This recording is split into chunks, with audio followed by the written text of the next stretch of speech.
નમસ્કાર દર્શક મિત્રો, તાપી જિલ્લાના સમાચારોથી અવગત કરાવતું સમય ક્રાંતિ ન્યૂઝ બુલેટિનમાં વિગતવાર સમાચારો નિહાળો.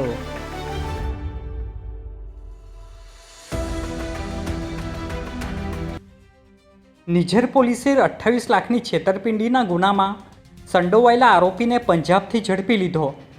નિઝર પોલીસે ₹28 લાખથી વધુની છેતરપિંડીના ગુનામાં વોન્ટેડ આરોપી રાજેશભાઈ ગુપ્તાને પંજાબના ખાપર ગામેથી ઝડપી પાડ્યો છે. ફરિયાદીને વિશ્વાસમાં લઈ લાખો રૂપિયાની છેતરપિંડી કર્યાના ગુનામાં તે ફરાર હતો. આરોપીની ધરપકડ કરી પોલીસે વધુ તપાસ અને કાયદેસરની કાર્યવાહી હાથ ધરી છે. તાપી જિલ્લાની નામદાર કોર્ટે હત્યાની કોશિશના આરોપીને સજા ફટકારી. તાપી જિલ્લાના કુકરમુંડા તાલુકાના મોલીપાડા ગામે રાકેશ ગાવિત નામના આરોપીએ તેની પત્ની ગુમ થવાના કેસમાં અદાવત રાખી એક ઈસમની હત્યા કરવાની કોશિશ કરી હતી. જે બનાવ નામદાર કોર્ટમાં ચાલી જતા સરકારી વકીલ રમેશભાઈ ચૌહાણની દલીલને નામદાર કોર્ટ દ્વારા ગ્રાહ્ય રાખી આરોપીને 2 વર્ષની સજાનો હુકમ કર્યો છે. નિઝરના રાયગઢની જર્જરિત પાણીની ટાંકી આખરે જમીનદોસ્ત એક ઝાટકે કકડભૂસ થઈ. નિઝર તાલુકાના રાયગઢ પીપરીપાડા ગામ વચ્ચે આવેલા વર્ષો જૂની અને બિનઉપયોગી પાણીની ટાંકી સલામતીના હિતમાં જિલ્લા તંત્ર દ્વારા તોડી પાડવામાં આવી હતી. ટાંકી જર્જરિત બનતા સ્થાનિકો માટે જોખમ ઊભું થયું હતું. ગ્રામજનોની રજૂઆત બાદ ડિઝાસ્ટર મેનેજમેન્ટ હેઠળ અધિકારીઓ અને ગ્રામ પંચાયતની હાજરીમાં ટાંકીને જમીનદોસ્ત કરવામાં આવી હતી. તાપી જિલ્લાની આંગણવાડીઓમાં રમતગમત સાથે શિક્ષણ. તાપી જિલ્લાની આંગણવાડીઓમાં બાળકોને રમતગમત દ્વારા શિક્ષણ આપવામાં આવી રહ્યું છે.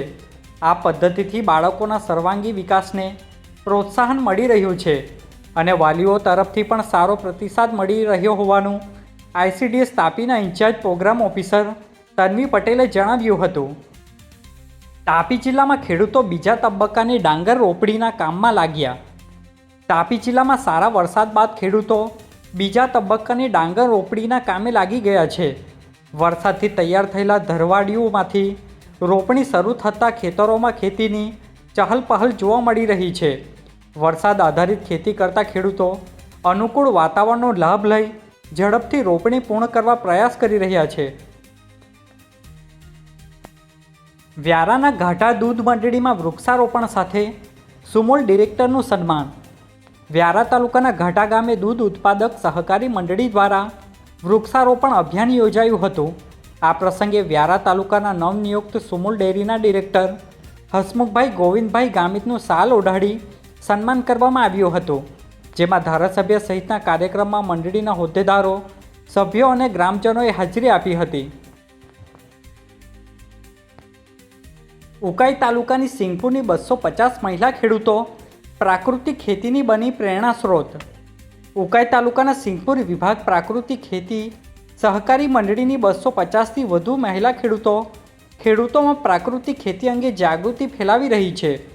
જીવામૃત સહિતની પ્રાકૃતિક પદ્ધતિઓની તાલીમ આપી ખેડૂતોને પ્રાકૃતિક ખેતી અપનાવવા પ્રેરિત કરવામાં આવી રહ્યા છે. જિલ્લામાં અત્યાર સુધી અંદાજે 25,000 ખેડૂતો પ્રાકૃતિક ખેતી અપનાવી ચૂક્યા હોવાનું જણાવાયું છે. વ્યારાની KK કદમ કન્યા વિદ્યાલયમાં શાળા પંચાયતની ચૂંટણી સંપન્ન. વ્યારા નગર ખાતે આવેલ KK કદમ શાળા ખાતે લોકશાહી મૂલ્યો અને નેતૃત્વ કૌશલ્યના વિકાસના હેતુથી શાળા પંચાયતની ચૂંટણી યોજાઈ હતી. જેમાં મતગણતરી બાદ પ્રિન્સી ચૌધરી જનરલ સેક્રેટરી અને પાનસી ગામિત વાઇસ GS તરીકે વિજેતા જાહેર થયા હતા. સમગ્ર ચૂંટણી પ્રક્રિયા શાળાના આચાર્ય અપેક્ષા દેસાઈના અને રુચિરભાઈ દેસાઈના સીધા માર્ગદર્શન હેઠળ પારદર્શક રીતે સંપન્ન થઈ હતી. આજે બુલેટિનમાં બસ આટલું જ અને સમય ક્રાંતિ ન્યૂઝ ચેનલને લાઇક, શેર, કોમેન્ટ્સ અને સબસ્ક્રાઇબ અવશ્ય કરી લેશો, જેથી કરી તમને તાપી જિલ્લાના સમાચારોનો અપડેટ મળતી રહે અને મને રજા આપશો. આભાર. જય હિન્દ, જય ભારત.